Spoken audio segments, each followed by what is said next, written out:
In our feature this week, an unusual land lease program in Colorado. As you'll see, it's unique in that the program is designed to cultivate the relationship between the ranchers and the state.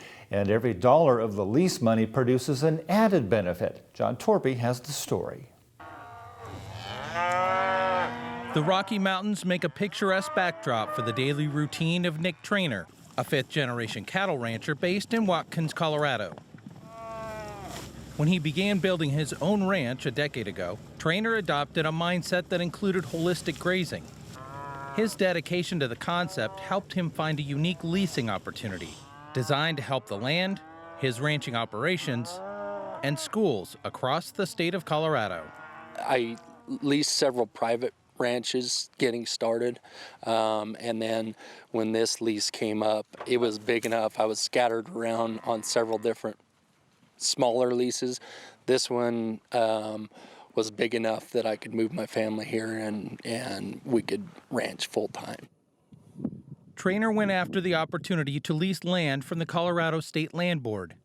The state agency owns roughly 3 million acres and is tasked by the Colorado legislature with leasing parcels of land to agricultural and energy interests. The length of the lease varies depending on the specific type of agreement. The rates are lower than private land leases, but higher than the amount federal government agencies, the Bureau of Land Management and Department of Forestry among them, charge for grazing. Trainer leases land on the 24,000-acre Lowry Ranch, located 30 minutes east of Denver. His lease allows him to graze 400 to 900 cattle annually, depending on the breed.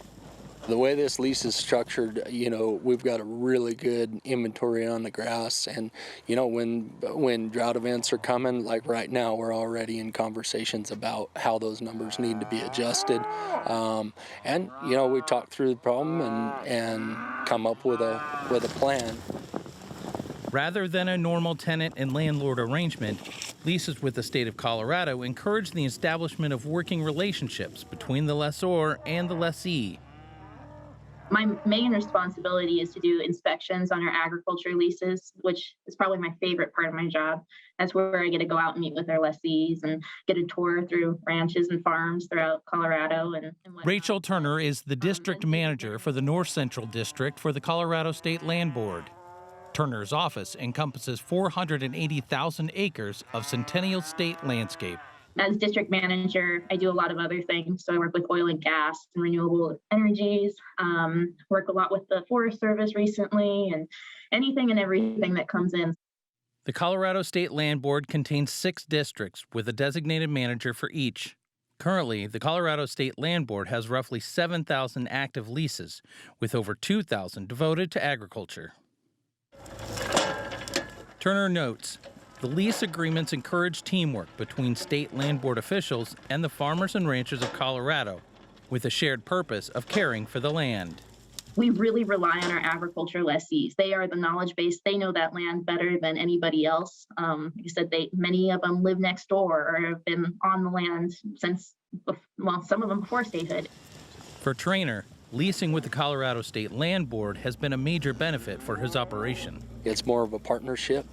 And that's what makes it work. And, that was one of the really appealing things to me whenever they put the RFP out there was, it was structured correctly from the get-go that, hey, we're going to work together to meet these common goals. And, by and large, and I think they'd say the same thing, it's been a huge success. Many lessees have deep family roots in Colorado, with some lease agreements stretching back decades. That dedication to the land, coupled with the rancher's devotion to community, helps the State Land Board with the other half of its unique mission. One of the biggest benefits of working with the state, the rent goes directly back to the school kids. And that's one huge benefit that our lessees really appreciate because they know it's going back into their community and it's being used for good. Since 1876, funds accrued from state land board leases have been allocated to the state's Building Excellent Schools Today, or BEST program. Through the Colorado Department of Education, school districts can apply for BEST grants to help offset costs for construction projects and school improvements. To date, the BEST program has awarded over $1.6 billion in grants. The nearly century-and-a-half-year-old program has been labeled a lifeline for rural communities like Brush, Colorado, which was searching for a way to replace 2 aging schools with a limited amount of resources. 2016, we went to our voters and said we need essentially a $60 million middle school, high school, and the state will pay for half of it. Would you pay for the other half? With the funds from the BEST program, the Brush Community School District was able to build a state-of-the-art combined middle and high school. The grant also helped the district find additional funds to provide new avenues of learning for students. You know, there are a lot of vocations out there that don't require a typical 4-year or 6-year college degree. And so we were very intentional about our what's called CTE, career and technical ed programs, and making sure that we're providing our students opportunities in as many different areas as possible. Opened in 2019, the new Brush School boasts a fully certified USDA kitchen and multiple skilled labor and technical platforms. The school aims to help the community thrive while educating the next generation. Whatever we can do, we need to do, because otherwise we are unintentionally failing the next generation that's going to be taking care of you and me and running our world.